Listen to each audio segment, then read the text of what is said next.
Now then, Magic fans, welcome to episode 5 of Penny for Your Thoughts, the playoff special. This week, as always, joined by Mikey and Geraint. How are you guys doing? Mikey, good? Yeah, very well, mate. Basketball? Absolutely. Basketball After watching that Blazers game last night, I'm ready to go. Stunning. You like to keep the format? I'm definitely all for that. If they can, it's just something. It's just different, isn't it? I thought it was a really cracking game. Good advertisement for the NBA.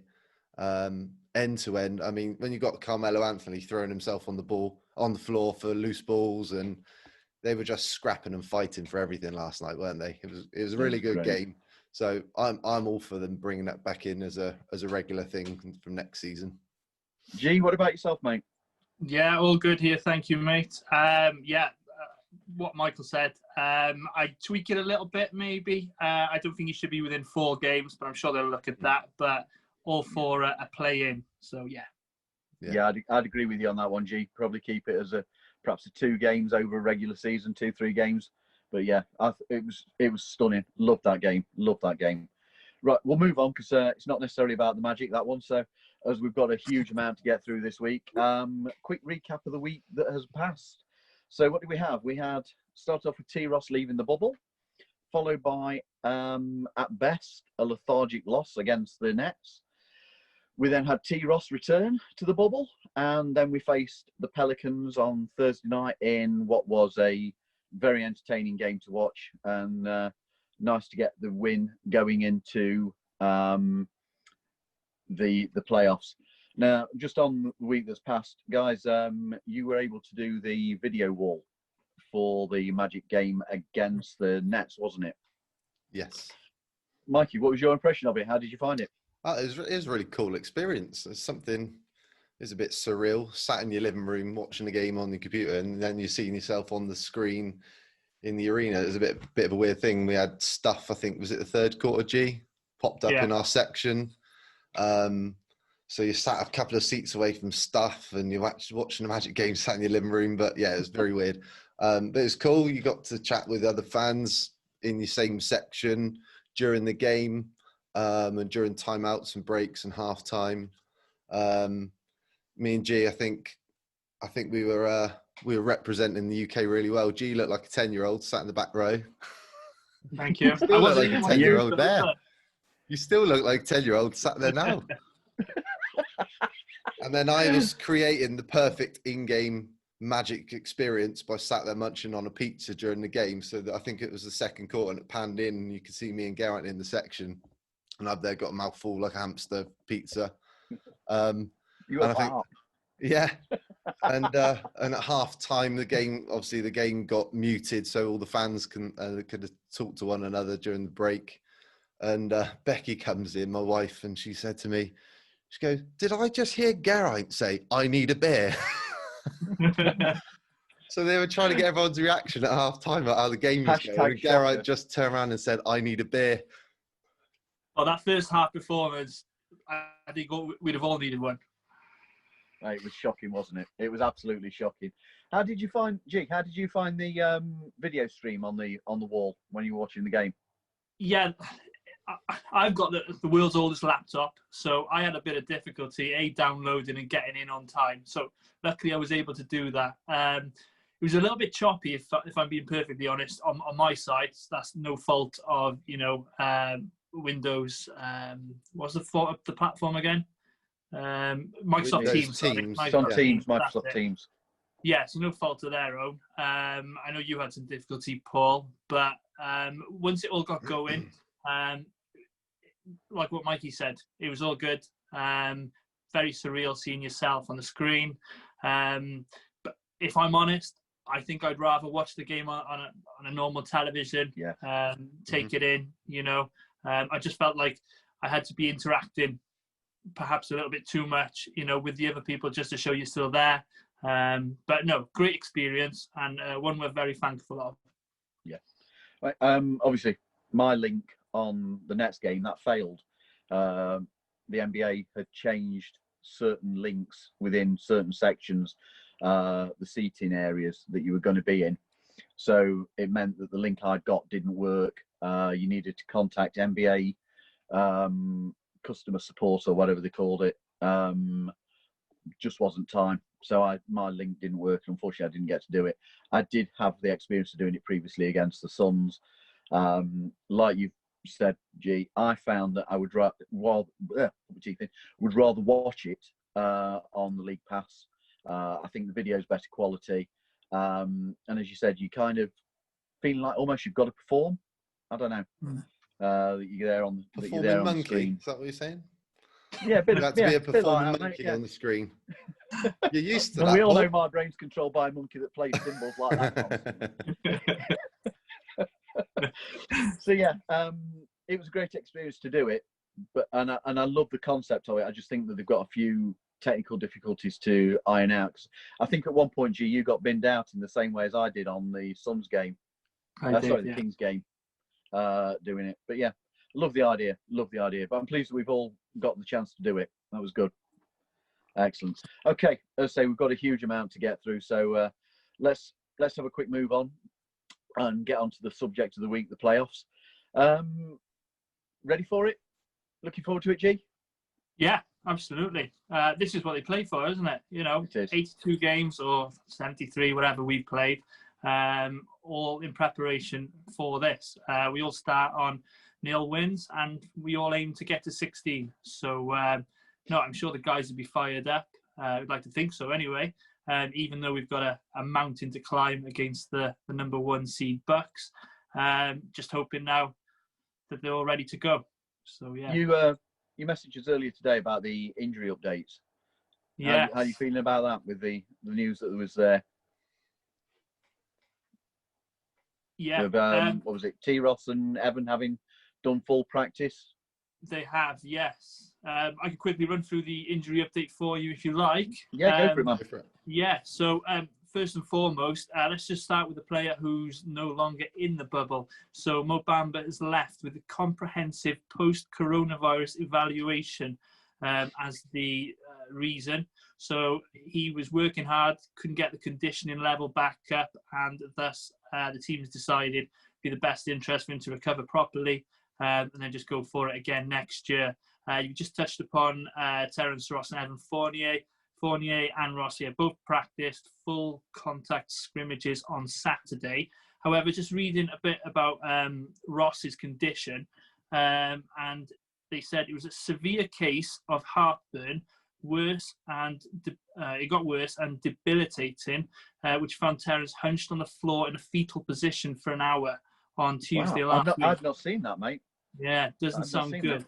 So the team took the decision, take him out there, get him tested.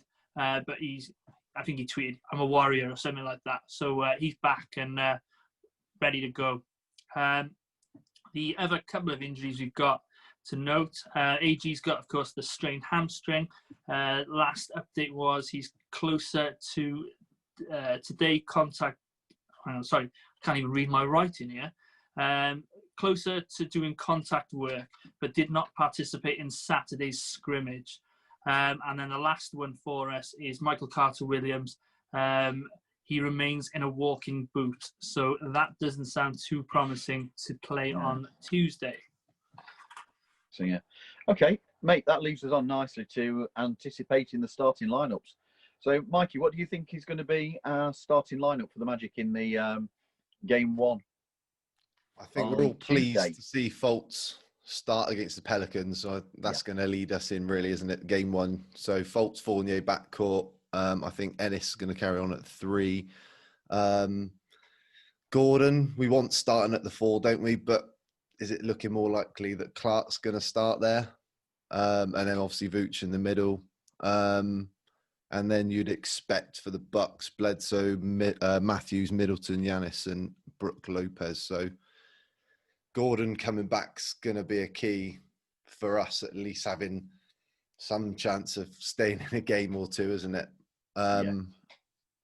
It's going to be, if Gordon doesn't play, Clark, we're not going to stand a chance, are we? Let's be honest. How do you feel that our starting lineup can match up against theirs in the in those important first minutes where we have been dropping away from teams recently. For me, there's two really key matchups, isn't there? For me, you got Fultz against Bledsoe.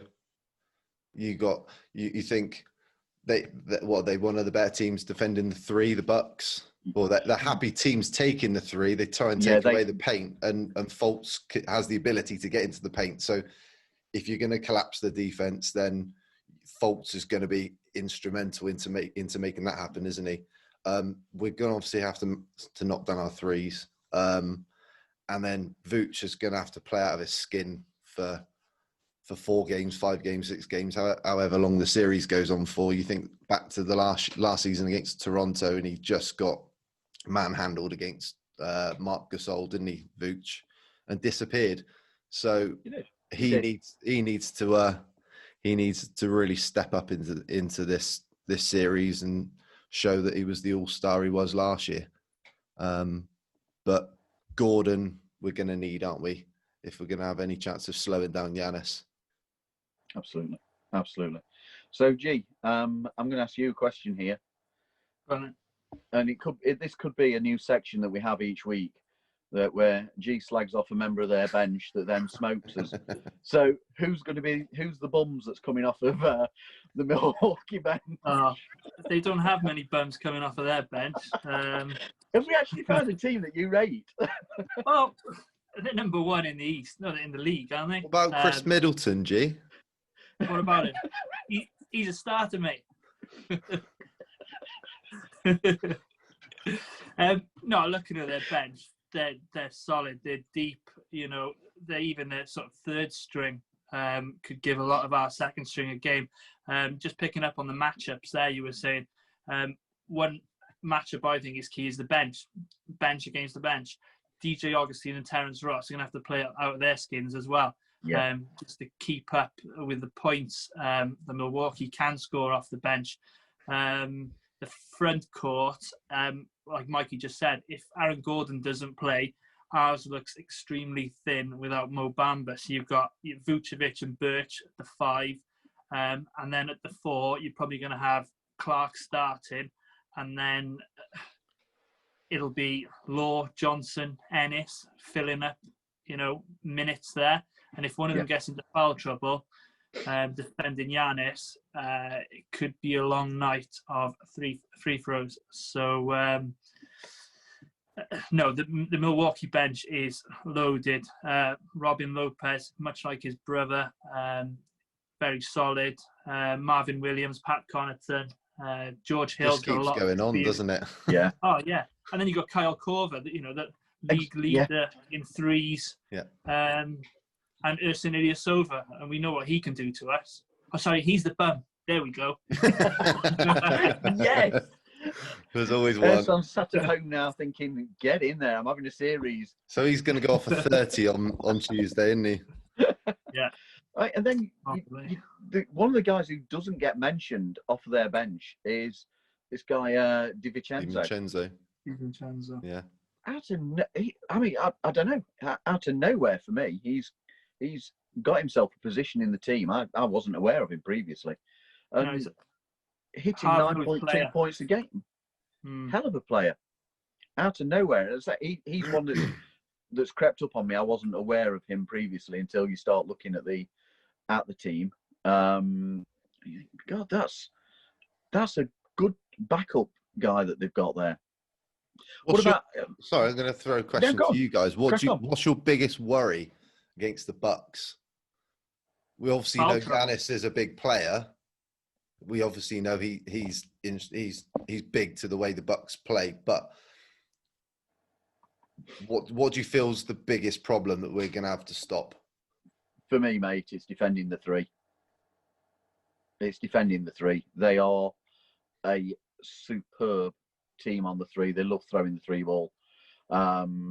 They are a very good team shooting from deep, and unfortunately, all season, and particularly whilst we've been in the bubble, we've had a hell of a problem defending the 3. You only have to look at the Pacers game, how quickly that game got away from us with them with the Pacers firing the three, and TJ Warren had a cracker. The same issue was prevalent against the Nets in the defeat there. They were hitting the three ball at will. That's my concern, that we don't defend the three.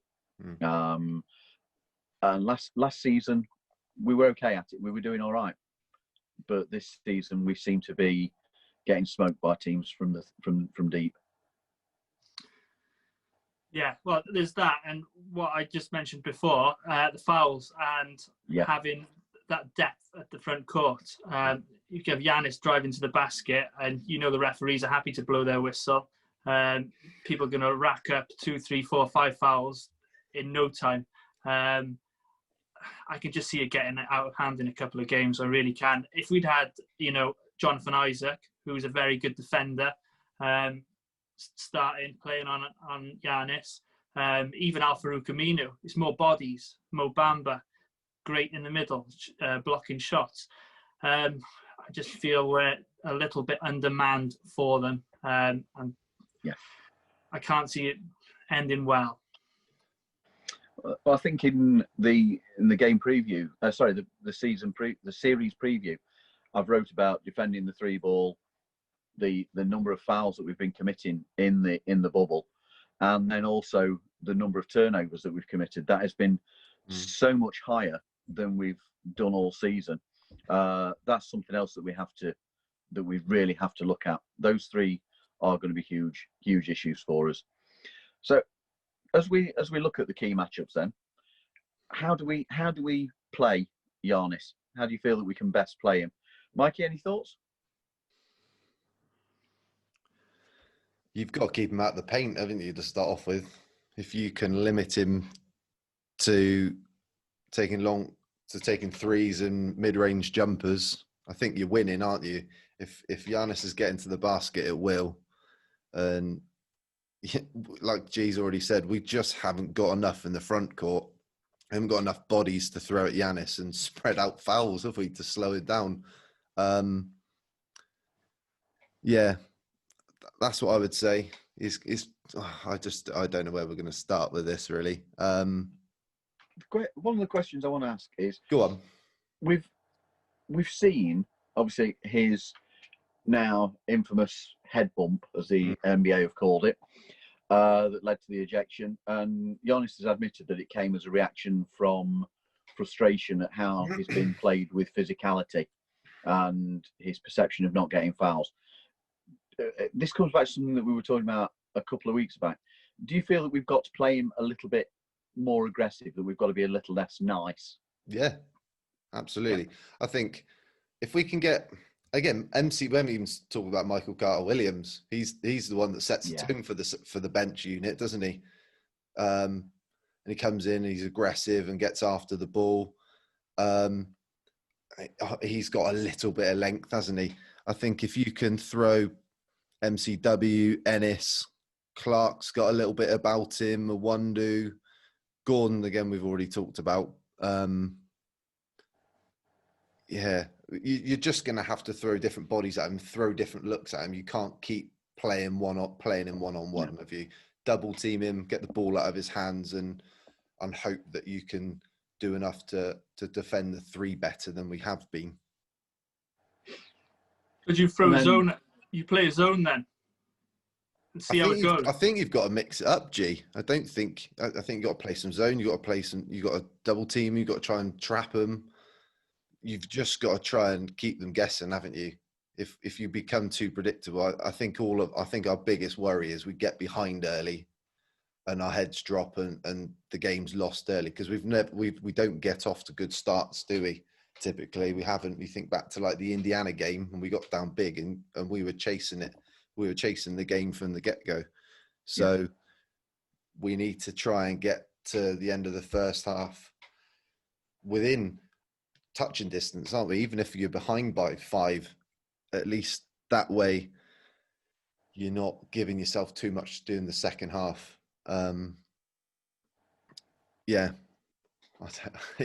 It's a difficult one, isn't it? It's hard to say. It's hard to see how we can actually do it, isn't it? Because again, they're good from 3. We're not good defending the 3. you've got players like Bledsoe. Bledsoe's really good at getting to the basket as well as Giannis. So you've got to defend the paint better.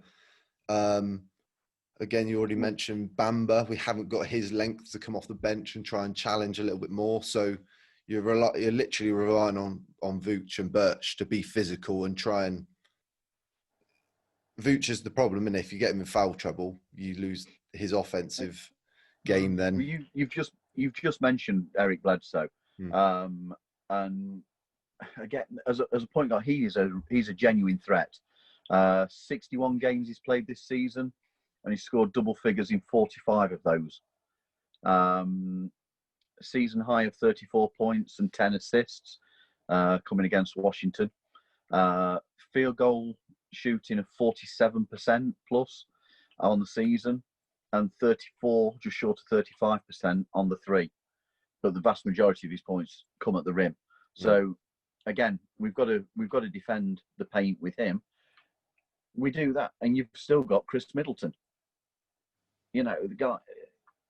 Give him, and we've got, and again, we can't foul him. I don't know if you've seen the stat. He shoots just short of 92% from the free throw line.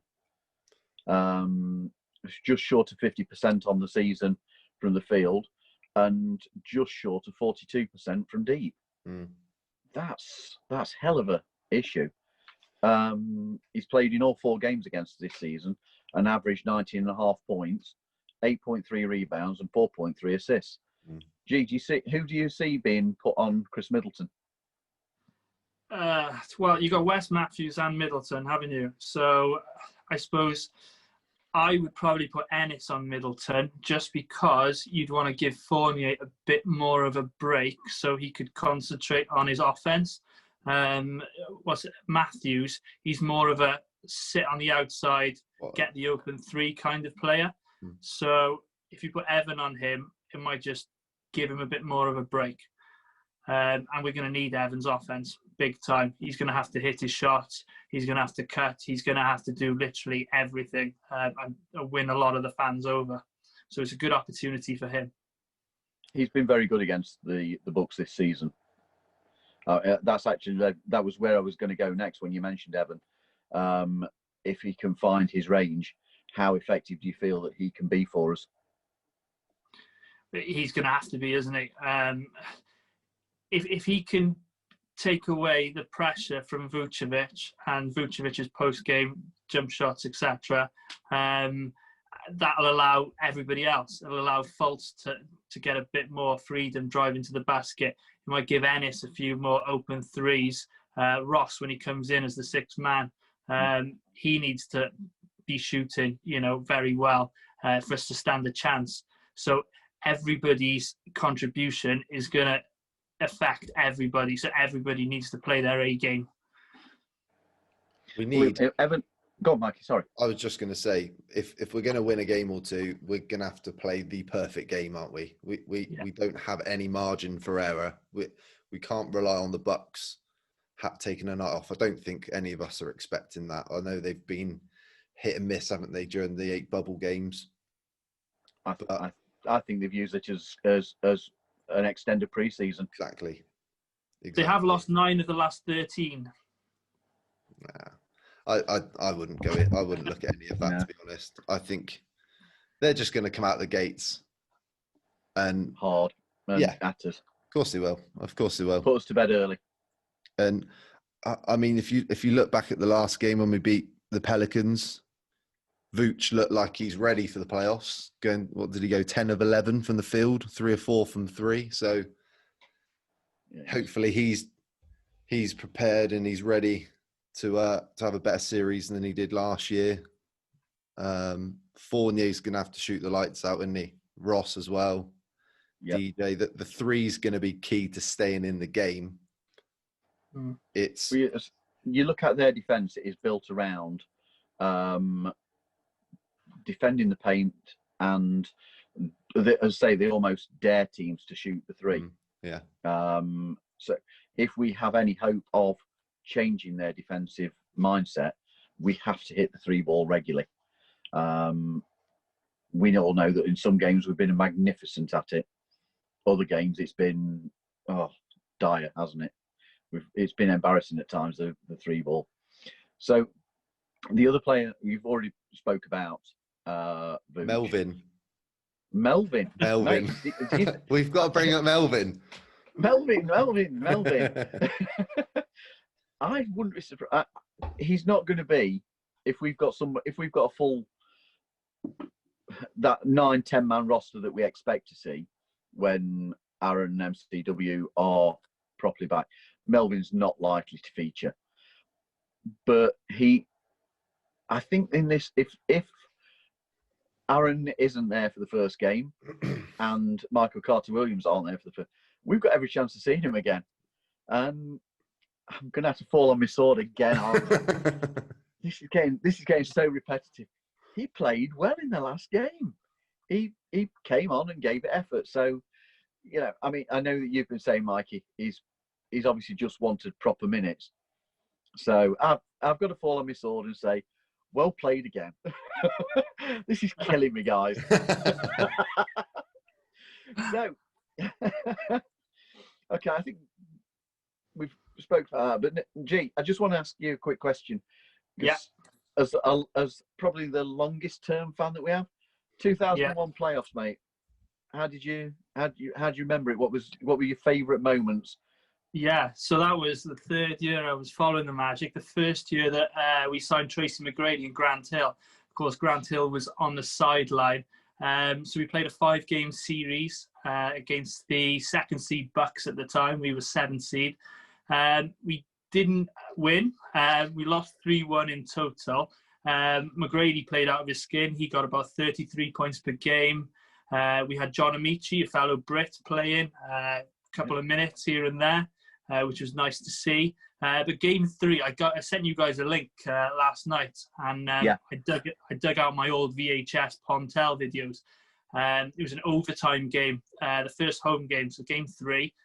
We did win that one. I've written the score down here, 121-116, and it was back and forth, a lot of late threes. There was a bit of pushing and shoving between T-Mac and Glenn Puppy Dog Robinson, bit of stuff going on in the media as well, calling each other names. It was quite nice to see. That's what I like, a bit of fight, and it showed that they cared, but no, I watched that back last night, and I do miss that team, having that star in McGrady. Just give him the ball, get out the way, and let him do his thing. So, no, that was my main memory from it, is that game 3. I think you can watch it on YouTube if you do select to do so. 2001. I should definitely, as you say, you sent the link. I should definitely watch that. Watch that, but I've not had a chance yet. So. Yeah. So so at the time I didn't particularly like Milwaukee, but they had a decent team. They had Ray Allen, Sam Cassell, Glenn Robinson, who else? Tim Thomas. So a decent team, and I think they made the East Finals and lost to Philly, I think. So no, they're a good team. Cool. So just a quick stat to lead on to my next question. Since the league was expanded in 83-84, the number 1 seed has won 67 out of the 72 first-round series over the 8 seed.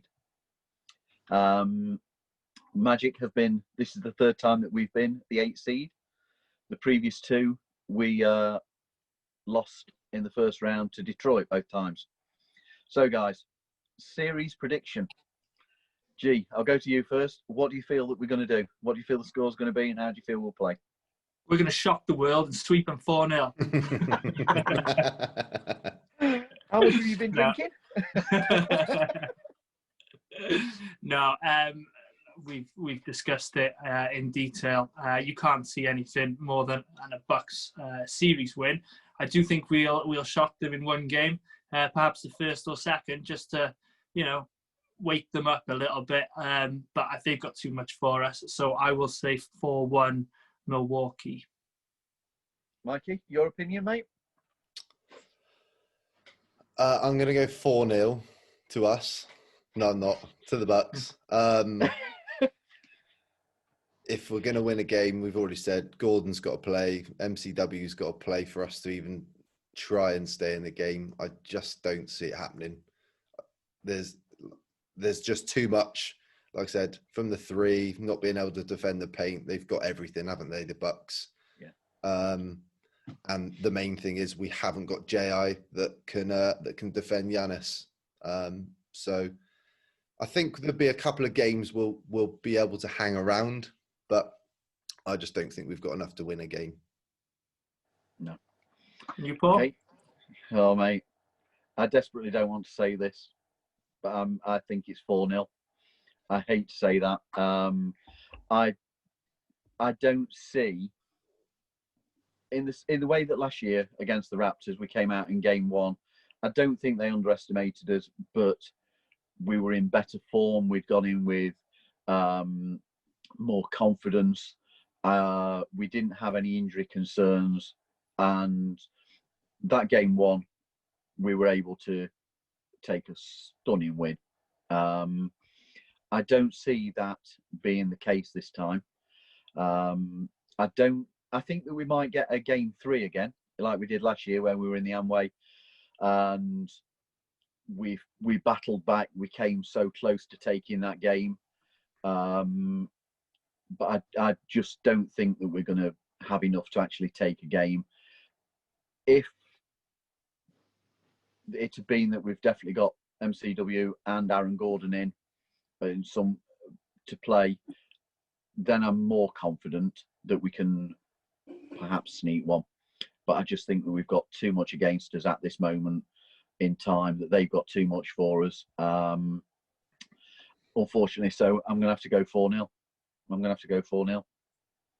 Which I really don't like doing. Oh, you two are miserable, aren't you? I don't want to say it, mate. Honestly, just got to be realistic, haven't we? It's killing me. Okay, so we've already touched on it, and this is the quiz question. Going to be around the 2001 series. Okay, are you ready, boys? Yeah, go on. Fire away. Okay, nice, easy question for you. 12 players featured for the Magic across those 4 games in the 2001 series. Can you tell me who those players were? Mikey, I'll let you shoot first because G's named. Let's go with the Brit, John Amici. Good man. There's one. G? Tracy McGrady. Oh, I can't believe you took the easy one. Mike could have had it next. Dive. Okay. Shoot again. Andrew de Klerk. Oh, nice one. Yeah. Pat Garrity. Good man. Yep.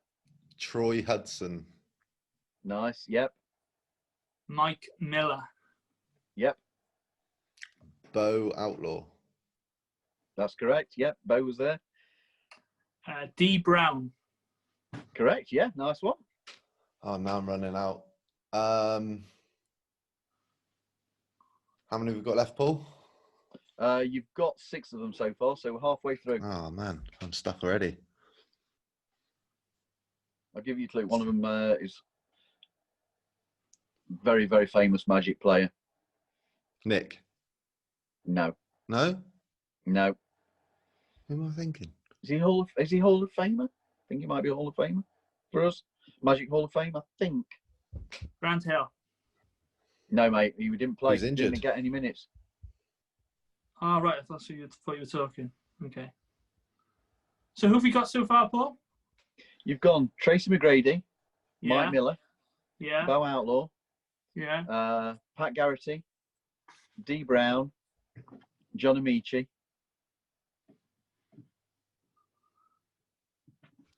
Did somebody? Oh, hang on. Sorry, you got 7. You got Andrew de Klerk as well, didn't you? Daryl Armstrong. Get in there, good man. Okay. Go on, G. Michael Doliak. Nice one. Yeah. Just shoot them off now. Finish them off, mate. Yeah, go for a G. You did before me. Don Reed. You did, yes, correct. That team. Is it in the series or the whole series across the 4 games of the series? Oh man, how many are we missing now? 2, I believe. But- He's at... Oh, man. I'll give you a clue. He's a head coach in the NBA. He is. That was going to be. Oh, Monty Williams. Yeah, there you go. Yep. 1 left. How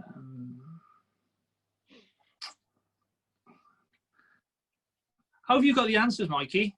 I'm cheating because I'm done, mate. I'm out. I'm out.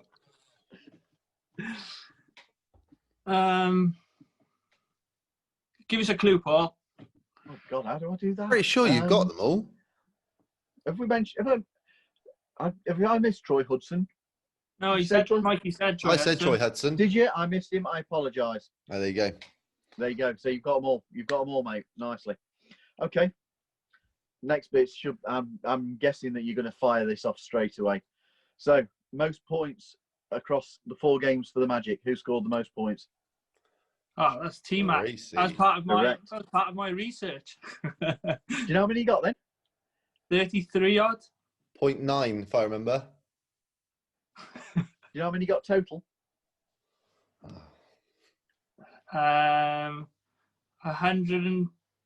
123. Oh, so close. 135 across 4 games. That's some Okay. performance. Most assists across the series? Probably McGrady as well. Absolutely bang on with 33. Rebounds, Bo Outlaw. 100% correct. And finally, Go on. steals. Who got the most steals for the Magic across the 4 games? It's gonna have either to go. Darryl or T-Mac. We've got the top 2. Who are you going for? It's got to be Darryl. T-Mac. You've gone T, Mike G. Yes. Mike has gone Darryl. Yeah. It is. It's Darryl Armstrong with 8. It is. T Mac had 7. And Bo Wow. had 5. They were the top Nice. ones. So, yeah. Excellent. Told you it weren't too nasty. Right. No. Okay, so that's wind you took them for tonight. Guys, if you can make sure, please check out the website. We've got an in-depth preview article up there, orlandomagicuk.com. Follow us on Facebook, Twitter, Instagram, or it's at Orlando Magic UK. So, again, thanks for watching. Again, thank you for your likes, your follows, your subscriptions, and let's go Magic. Cheers, guys. Yes.